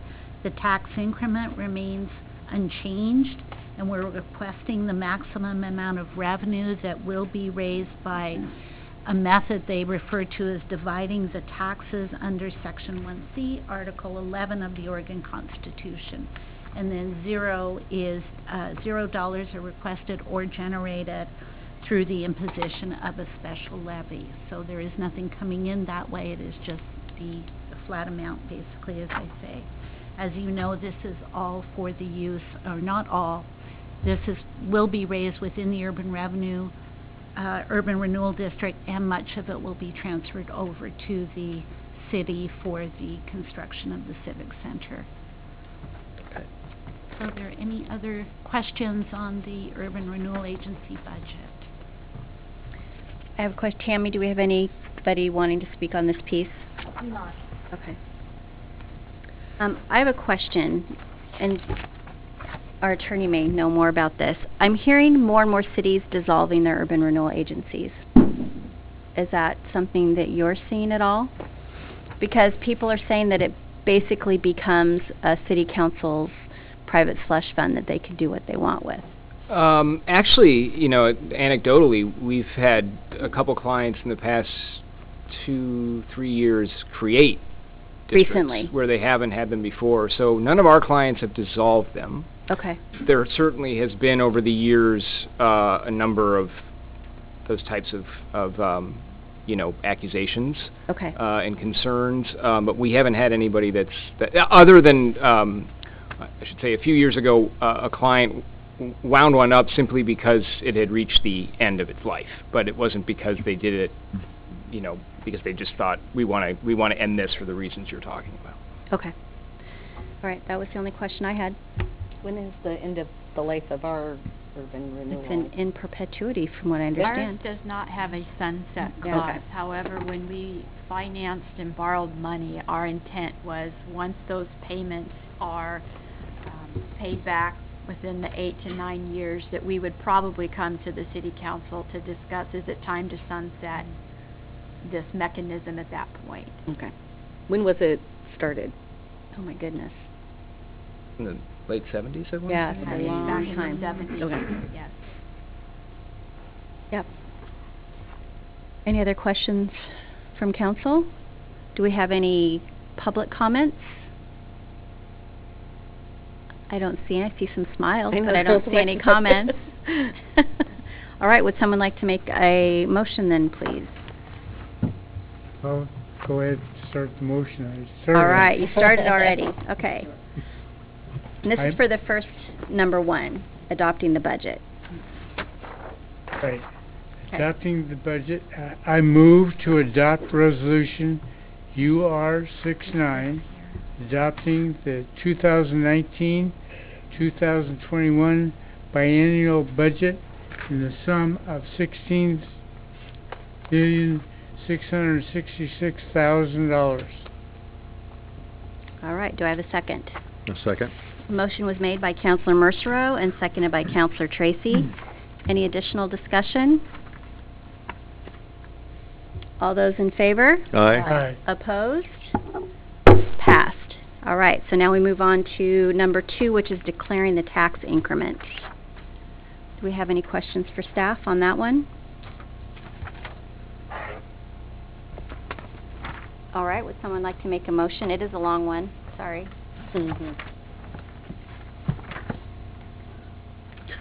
Mayor, I move that we adopt UR 69 declaring the tax increment to remain unchanged for both tax years 2019 through 2020 and 2020 through 2021. The Urban Renewal Agency of the Gladstone Urban Renewal District hereby resolves to request the maximum amount of revenue that may be raised by dividing the taxes under Section 1C, Article 11 of the Oregon Constitution, and $0.00 as the amount to be raised through the imposition of a special levy. Do I have a second? I'll second it. Motion was made by Counselor Tracy, seconded by Counselor Neese. Do we have any further discussion? All those in favor? Aye. Opposed? Passed. Thank you very much. Mayor, I move that we adjourn out of the Urban Renewal Agency meeting. Oh, you're on top of it. Thank you. Do we have a second? I'll second. Motion was made to adjourn to our regular meeting by Counselor Tracy, seconded by Counselor Todd. Any discussion? All those in favor? Aye. Opposed? We're back to the regular agenda. So the first item is business carried forward. I have nothing further. All right, business from the audience. Yes, we have 4. First is Pat Smith. Good evening. Pat Smith. I live in the Charlotte Heights neighborhood. And I think we want to make sure that people know that this is one that was pre-approved to be a little bit longer than 3 minutes. Yeah, I won't be So we're very not much watching longer. the clock, cutting you off. I'm of the opinion that we have outmoded municipal codes here in Gladstone that are leading to some problems. We're about ready to spend about $5.5 million in estimated cost to upgrade Portland Avenue. And currently at the front door of that project is a hole in the ground with a cyclone fence around it that's been there for, this is anecdotal, I don't know exactly, but it's been there at least a decade. And there's something in our municipal code about storing things that putrefy on it that's piled with wood and lumber, all of which rots. If we want business to invest in Portland Avenue, I know a couple of you are independent business people, the neighborhood you're in has a lot to do with the efficacy of your potential business. And on top of that, the balance of our community has some issues. We have zombie houses, tents, junk, and boat stored in driveways. That little blue thing to the right of the tent is actually a boat that's completely encased in shrubbery now. We have tent garages and driveways, one actually in a front yard. Mobile homes stored in driveways, or in front yards, pardon me. And we have trailers, plain trash, and just to the right of the trailer with the green tonneau cover on it, there's a little red pickup truck parked back in there. And we have a car, a trailer with some kind of a utility vehicle on it, tires piled in the front yard. I've always been of the opinion, and you guys have executed it tonight, when I have a question about something, I try to go to people that I think know something about it. You've asked Director Wynot or attorney when you had specific questions. So when a person attempts to sell a home here in Gladstone, this was one that was in my neighborhood, it was sold about a year ago. The realtor touted clean as a whistle, great neighborhood, manicured yard, privacy galore. That's what people look for, or most people look for, in their homes. Other advice from professionals includes our just retired Chief of Police, Kim Yamashita, 2 realtors that are active in the Gladstone market currently, an urban community development website, and the bottom one, which I think should be important to everybody, is a person's home is generally the largest asset on their personal balance sheet. That's a quote from David W. Peterson, who's a certified financial planner that lives in Redland. So, you have a home, or any of our neighbors have homes, that may be next to a house like that that has its value degraded, which 2 of the realtors speak about specifically. If you look, Zillow tells us the average home in Gladstone is worth $370,700 in this zip code.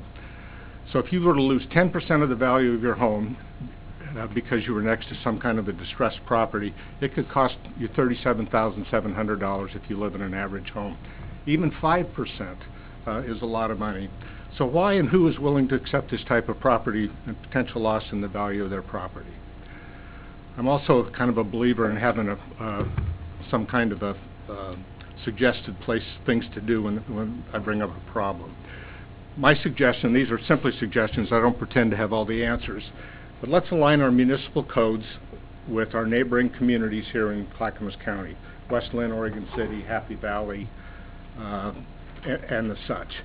And when our codes are updated, let's make the management and enforcement of them a priority with City Council, Administration, Police Department, and the code enforcement staff. No citizen of Gladstone, whether they're a business owner and operator or whether they're a personal property owner, should have to sacrifice the value of their investment to allow people to maintain the kinds of conditions that we've just seen. I know all of you are aware, and as a Planning Commission member, I'm aware that big changes are coming to Gladstone. The House Bill 2001 is going to change the way that we're going to be allowed to zone. We're investing a lot of money in our downtown core area, and if we don't, this is probably a terrible analogy, but if we don't maintain the rest of the community along with Portland Avenue, it's a lot like a guy who has a job interview and he has his suit pressed and all cleaned up, and then he puts it on over a shirt that's got a lot of last night's dinner all over the front of it. It's just, I mean, it needs to be a complete package. And as our city leaders, we're looking to you and asking you to manage all these changes to the benefit of the business community and the residents that live here. And that's all I have to say. Thank you very much. I do have a leave behind. I went through this really quick. And, Thank you. Thank you. Thanks. Every citation and there's documentation in the back of it on who said it and how they said everything. Thank you very, very much. Thank you.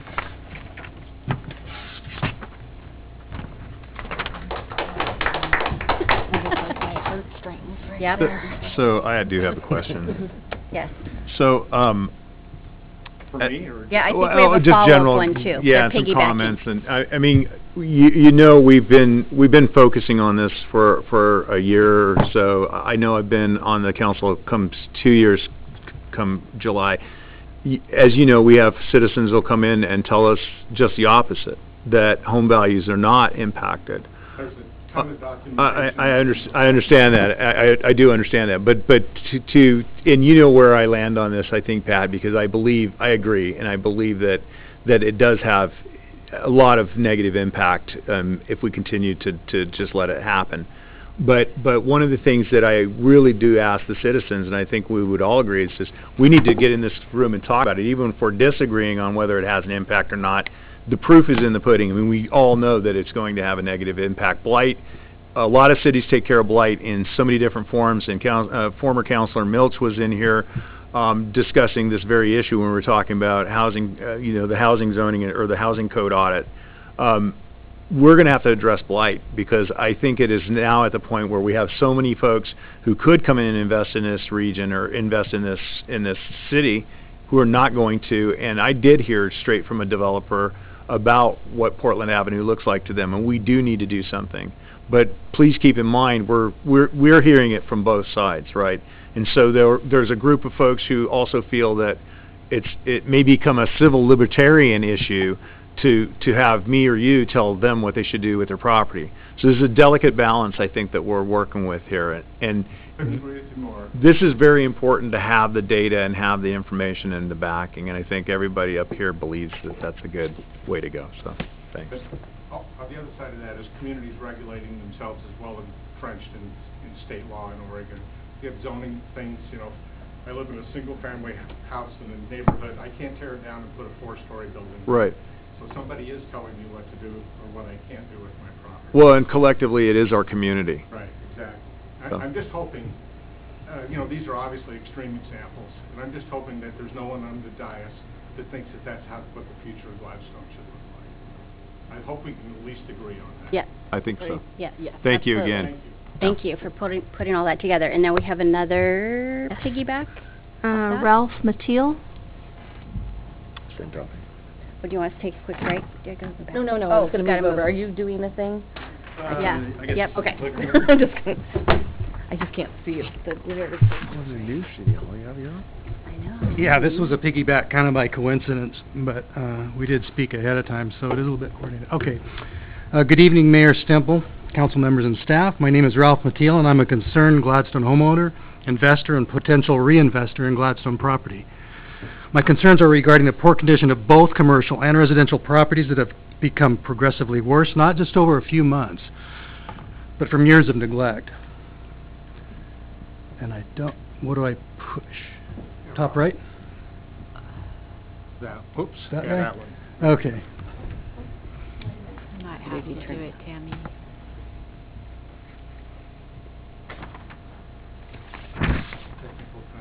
The clock's ticking. That's all right. Pause There you the go. clock.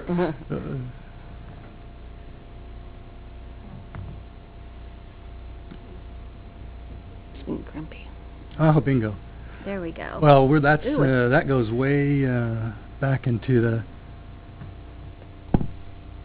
So, I came prepared with backup in the event this would happen, although I thought this was going to work out okay. I'm going to pass We'll this get out. there. Yeah, go, just This is fiddle the with it. presentation. I'll just read through it.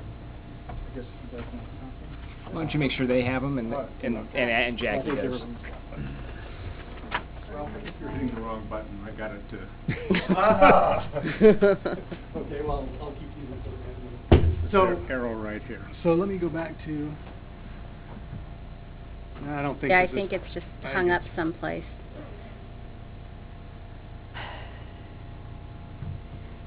Okay, I'm going to just bag this and we'll go with... Best laid plans. Oh, see, that second one is blank. It's a video. Oh, it's a video, and we probably can't support a video.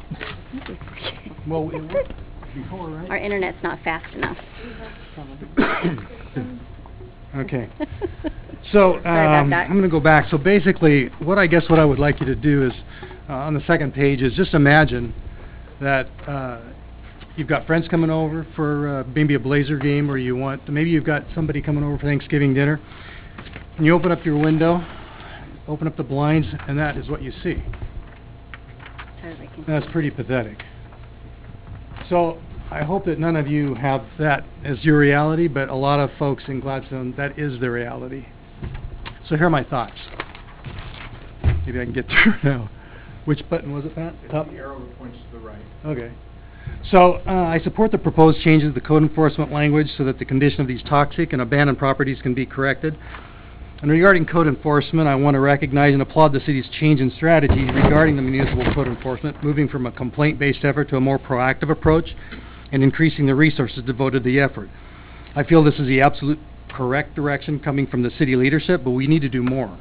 Neighbor law might work for issues like feeding of stray cats or leaving garbage cans outside, but the city cannot adopt or accept the same position for these toxic properties. The city has to be involved. What else can be done? By balancing government intervention with the coordination of community outreach and involvement, we can make significant progress in restoring the past vibrancy and vitality of Gladstone.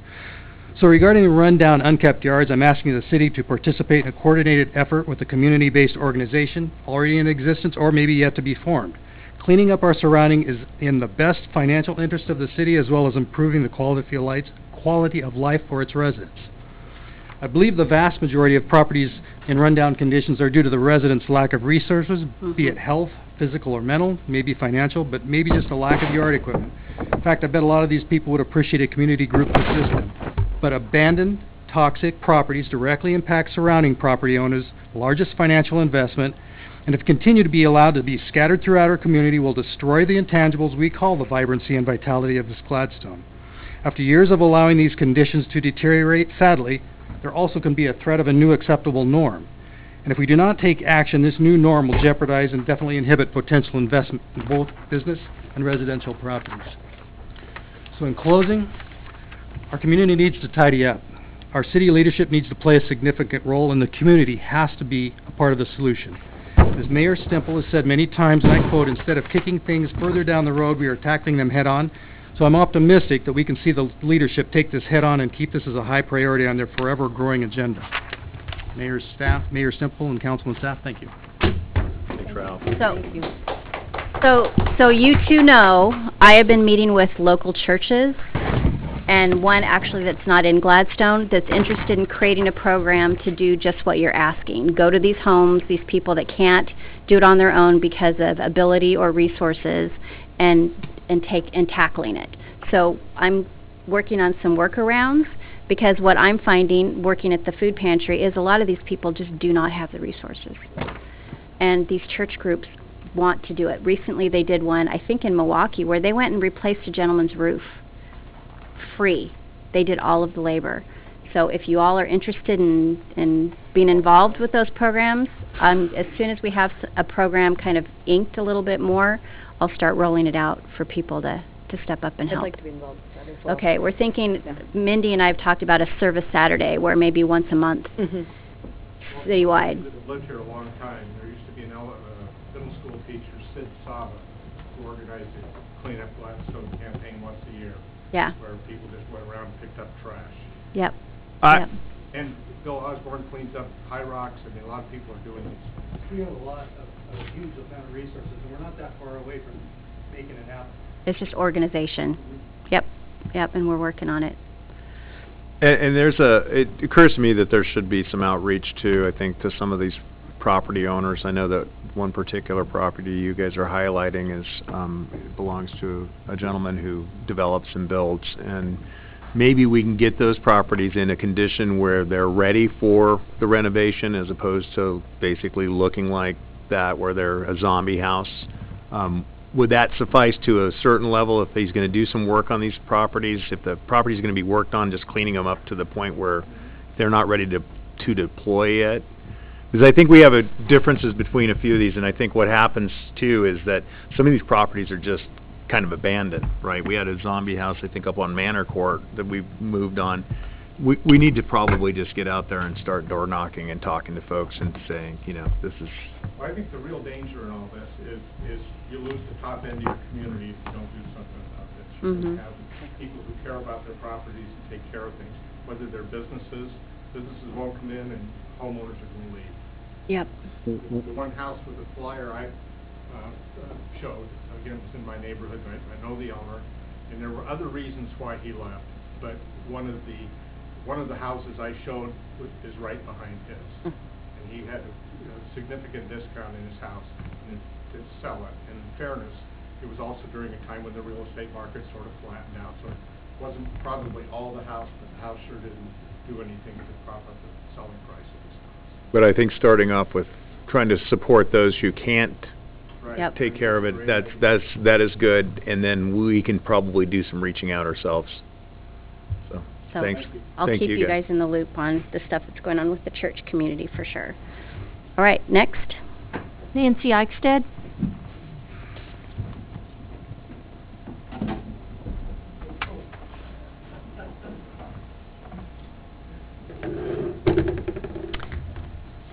I have some happy news. Oh, good. It's all happy news, just depends on your perspective. Well, hopefully this will cheer you up. The Friends of Gladstone Nature Park, Nancy Eichstead, 665 Barbary Place, Bognap president. The Friends of Gladstone Nature Park are excited to announce the funding of a new grant for the Nature Park. The 2019 Metro Nature and Neighborhoods Program grant will help us build a butterfly pollinator hill in the Nature Park that will be a model demonstration site for the community. This will attract butterflies, bees, birds, and visitors to the park and to Gladstone. All three of Gladstone's schools are partners in the grant, along with the city, the Audubon Society, Bosque Del Natives, and Exceed Enterprises. Exceed is currently building a bird garden near the west entrance where their facility is. Pollinators are in serious trouble on our planet. This is due to habitat loss, urban development, diseases, and overuse of pesticides. Every fourth bite of food we eat is dependent on pollinators, making them an essential part of our world. So the Metro will vote to fund these grants at their monthly meeting this Thursday. It's a 2-year grant that will begin in July of this year. So I just wanted to let you guys know. So excited. Thank you. Thank you. Thank you for all your work. Yeah, thank you for all that you guys are doing up there. It's amazing. But beware of the dive-bombing hummingbirds that I keep running into. When they dive bomb you, those buggers. Next.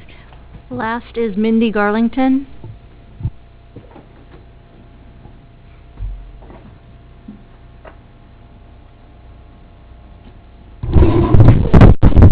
Oh, don't I trip. know. Good Good, thing we have a yeah, good save, good AV save. package over here.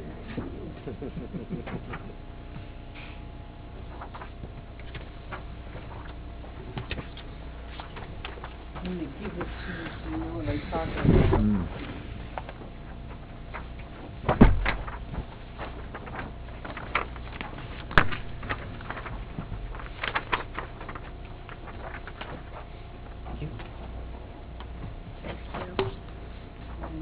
If anybody else wants to pass these in, Oh, come this way then. Mindy Garlington, and I'm here for the Parks Board. Last night at our Parks Board meeting, first of all, I'd like to thank the counselors that came. It shows that you care by being present at our meetings and engage in our talks that, and discussions and just, talking out loud and trying to get some perspective of where we're going next. So it's really helpful to have that with the counselors and other community people. So anyway, thank you for that. But so last night at our Parks Board meeting, we decided on how we were going to go about charging for the trailers and the RVs down at Meldrum Bar Park. We found a machine. We're going to get it in as quickly as we possibly can because every day that goes by, we lose money. Or we're not losing money. We are just not funding like we could possibly be doing. So that goes on to our next segment on that. Meldrum Bar is a big park. It's a lot of space, and it goes unnoticed by the police because they can't just sit down there. And our hope is that we can put some campground hosts, park hosts down there. Not camping yet, not anything else, just people down there that could park their RV. It's a big program. The state does it everywhere.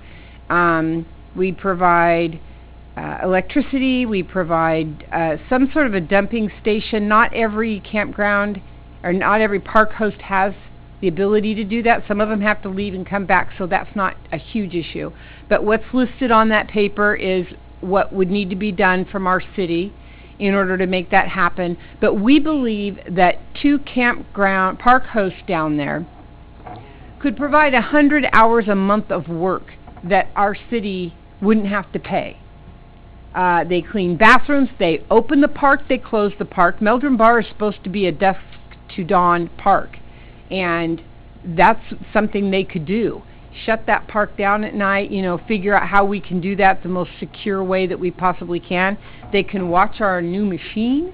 They can educate people in, did you forget to pay your fees today? Because we'd like to see you don't get a ticket. We need money. They can do a lot of things, and I really believe, and if it doesn't work out, we've only got 2 campsites down there, and I don't think it would be the end of the world if we had to say, wow, that, maybe that didn't work out. But it does work in so many places. I mean, if you go to Oregon City, they've got them in parks just right there in the middle of a park, in the middle of a neighborhood. And having a presence keeps the crime down, keeps things moving more smoothly, and they can be the eyes and the ears of the park. And there's so many people that are willing to do it. So I think that if you guys could really, really, really look carefully at this, and we just believe it's our next step down there at Meldrum Bar to protect what we have, because you can't not take care of the parks. You can't buy a new one. We certainly don't have the money to take care of them, so how are we going to get money to buy another one? So I think that, anyway, so we would like for you to consider that, and if you have any questions, I'm happy to answer them. Oh, and our map is because we talked about many different spots in there, and Steve Graves talked to us about, how far the water can come up in a bad year, where there's electricity, where there's water, and things like that. And so the A and the D, A and D. A and D were the 2 spots that we identified that would be really good spots for a trailer to be parked that people could be right there and see what's going on in the park. So, yes, ma'am. D, is that the section where it's closer down to the golf course, the children's course? Are you talking about No. that section? No, it's on the road coming in. Okay, that. Is that the one, or is D the one at the bottom at the turn? It's where the compost bins are, kind of Okay, down and behind down there. at the bottom then. Yeah. Okay, all right. But either one of them, a huge dependence is where, like I said, the water lines and the electricity And lines. that's what the this map is. easiest Shows way where to they are. do that. That's where the And there water is a lines dump are. station at Clackamas Park. Yeah. that you can Yes, use and too. Clackamas Park, the hosts at Clackamas Park have to pull out, dump, and come back. Right. Although she talked about a different way that they do it, but we just don't have to discuss that. I do have a question. Yeah. Mindy. So the model, I don't know what the Oregon City model is. I mean, how are the park hosts compensated? There's other models where they get the rent and then they're compensated with like just a nominal fee for the month. Most of them get nothing. Okay. They get room and board, basically, and it's a trade. And the reason that a lot of people don't do it, and I know this because my in-laws were campground hosts for a lot of years, if you pay them and then they have to claim it on their taxes, it's actually more of a burden to the host than it is, it's not advantageous. So it's a for them volunteer to- position? So it is a Okay. volunteer position, but it does come with rules. Oregon City, they're the model. They're the people I've been talking to, and they've got lists and warned me about different things like you have to do background checks, which is why I listed that on that because that costs money. You got to do background checks Drug and drug tests. testing, and make sure that they're not from somewhere they're not supposed to be here, or if other things like that, and that costs money. Where they fall under, the other thing that might cost a little bit of money is they would have to fall under our workman's compensation insurance during the times that they're cleaning bathrooms or when they're on duty. So, Okay. and we might have to get them vests or hats down the line to make them look a little more official, but. I have a question.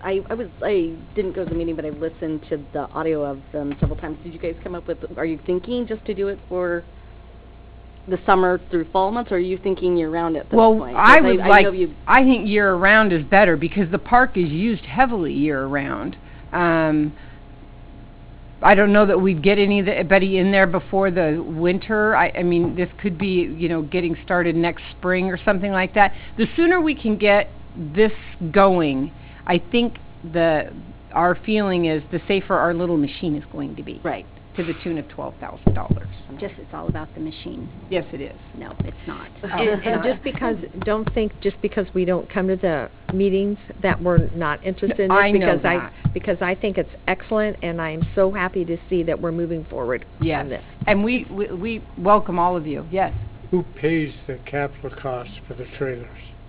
They're their They own would bring trailers. their own. It's your own trailer. Yeah. They bring their Like own. a People snowbird sell their or- home and move into a fifth wheel, and they need somewhere to park. And you can only park in a federal campground 5 days. I think it's either 5 or 7 days, and then you have to leave, and you have to leave for a few days and come back. The host brings their own trailer. They bring their own trailer, their own chairs, their own awning, and their own set up camp. everything set up. They Yeah. buy their own food. They're all on their own, and we would, in my opinion, we would ask them to work 3 hours, 5 days a week per person, or per trailer, I think is how it works. And you get bathrooms cleaned, you get Trash. sweeping done, trash picked up, all that stuff that would free up public works of time. Yep. It meets a housing need too for some people. I mean, I know it's on a small Oh, I scale, agree. but you know what I mean. Exactly. But it's still sort of, there's so many people who are retirement age who just need a place. I mean, Yeah. to sort of go Well- and work their way and be Mhm. helpful and so. I In love some it. states, there is where they have like a little house, Mhm. and you pull your trailer, your motorhome, right up to it, and it'll have like a bedroom and maybe a kitchen and a bathroom and everything, and you can also live there and be an extension of your motorhome. It's really pretty cool. Oh, It's wow. something new. Well, I think this is perfect timing with the budget being cut for parks, where the manpower is severely limited. We need people on the ground that can help pick up the services that are not going to be. And truthfully, I So- don't think we'll have any problem finding hosts. No, committed oh, to be- absolutely no, not. Not at all. Yeah. Because It's innovative. I think the minute you get out there and say, we're gonna have 2 spots down at Meldrum Bar, I would bet we'd see 20 applications easily. Easily. If for nothing else, then by the fishermen that are down there every single day. So, okay. Thank you. I will leave you alone. Have you. Thank you, and Parks Board rocks. Parks Board, Parks Board. No, you work. Oh, what, Isaac wants to move there now? No, you want to stay there. God. My husband, we're gonna downsize, we're gonna live in a trailer at Meldrum Bar. Not that much, no. Anybody else? Do we have any other? No, there are no Nothing? Do you have something? You like moving Nope, up, ready to I'm talk? good. You guys are done great tonight. Thank you. Okay, so next is business from the council. Start with Councilor Ripley. Nothing. East?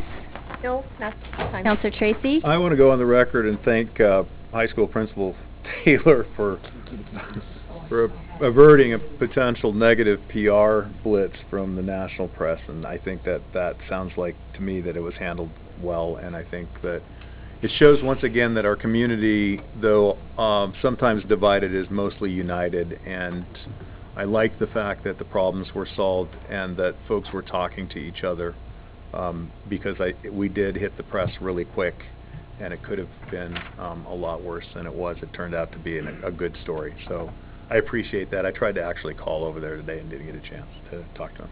His voicemail box is full. I I'll bet it is. Well, you all know that made national news. Yeah. It did. Inside Edition last night. Yeah, I was Inside getting Edition, texts. which is Gladstone? more than national news. Oh my God, it was on Inside Edition? Yeah. Really? Deborah Huh. Norville. Wow. So I appreciate all of the school board and the staff and everyone who kind of came to support him on that. It was very innovative that they did that. My son last year, they closed off the parking lot and had a barbecue. That was their senior break. Probably much better appreciated than the. Yeah, I think the principal brought him water and donuts, but That's all I have. I don't think so, just, the community festival's coming up, so parade entries, get a hold of me. We got some new stuff in the works for that, so that's it. I'd just like to mention 2 things. One which I started out with tonight, talking about our infrastructure. We've got a large infrastructure that's decayed for the last 100 years. And presently we seem to be talking about paying for it through the utility rates, and the numbers don't add up in my head. I believe we're going to be short on funds by a bunch, and I just would like to keep the council in mind that I know Jim, why not, our director of Public Works, and Jackie are going to be working with us in the future to try to come up with some thoughts and ideas, but it's an important subject, and I would also encourage developing the plan. We've got about 28 years left, in my estimation, to completely revise our infrastructure, and the way we're going with the utility rates, we'll be lucky to get there in that time. And I would recommend or encourage that we work to reduce that time to, something less than 10 years or whatever. I won't harp on that one much longer, but the second thing I'd like to encourage the council is to look at our comprehensive plan soon. We're doing one heck of a lot of things in the city right now. I hate to see our comprehensive plan built after we've got the whole city built. And so I would encourage that we get some things going on that soon.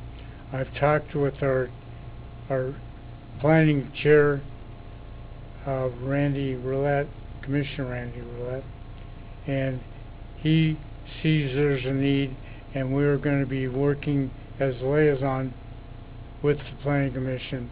We're going to be working with the Planning Commission to see if they agree on this. Randy appears to at this point, and in our July 23rd we have a work session which we may be able to discuss some of the stuff, and I plan to have a bunch of stuff to possibly talk about and look at some ideas how we might get there. So that's all I got. All right, so I'm last. I got a couple of things. First, I'd like to apologize for not being able to participate in the budget discussion or decision at the council level. I know I was elected to run the business of the city, but I have to be mindful of what makes the process as smooth and non-controversial as possible. And as some of you may know, if I participated in any way, in any part of the general budget, recalled Councillor Steve Johnson, Planning Commission member Libby Wentz, Scott Blessing, and their circle would be burning up the internet filing ethics complaints against me. And I choose not to spend my time constantly driving down to Salem defending these complaints. So all of you know now the Ethics Commission is on speed dial, and I'm checking with them constantly on actions that for this council to make sure that things aren't going sideways. And just as a side note, breathing does not mean it's a conflict of interest. Maybe it does for some, but I already checked with the Ethics Commission, and you don't have to file that complaint because it's already been addressed. Next, my concerns regarding the amount of executive session information that's being leaked to the public. It's interesting how quickly that information is out and how selective that information is. I know previous councils have addressed this, and I believe at one point resolved itself with the censorship of Councillor Neil Reisner. My understanding is that the council polices itself on these issues, and I'm not really confident that that's the best way to handle it. And I'm not bringing it up for discussion now, but I'd like the city attorney to advise us on how best to handle that in the future.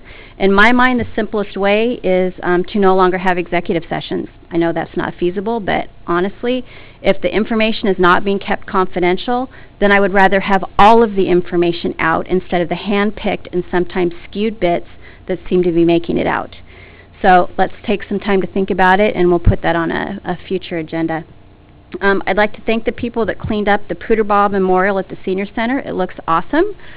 Hopefully we can come up with some ideas on how to put something permanent in there so we don't have to keep weeding it. Thank you, Colin. Celebrate Gladstone has started up again, so if there's anyone that's interested in helping with events for the city, let me know. We've got the 4th of July barbecue at Max Patterson Park, obviously on 4th of July. It's put on by the Gladstone Police and Fire Department. We're looking for games for both adults and kids. We've got the, I don't know, some hand-toss type games. And what's that one with the big rope, that the police versus the fire department? Tug of war. We got that. That's the only one that I know of that we have so far. That game. Yeah, that game. That's all we have. Oh, there we go. That's the only one that we have. The Gladstone Community Festival's August 2nd through the 4th, so I'm throwing down a challenge for the chili cook-off. Let's make it big this time, you guys. And I know there's nothing better than a big pot of chili on Sunday morning for breakfast, but let's get some chili. So let's do some chili. October 31st is Halloween. The event street closure application has been approved and planning has begun. The Historical Society is looking for some haunted houses because they want to host a tour. And we're looking for people that want to host game booths, food, trunk-or-treaters, band. Maybe somebody that can teach those very uncoordinated people how to do the Thriller dance. That would be good. November 29th is the holiday tree lighting party, and we've got new lights on Portland Avenue, so it's going to be awesome. And the next Solve event is Saturday, June 15th from 10 to noon at High Rocks.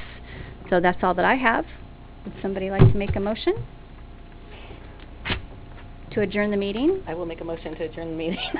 Second. Motion was made by Counselor Todd, seconded by Counselor Tracy. Any further discussion? All those in favor? Aye. Opposed? Meeting adjourned at 8:35 p.m.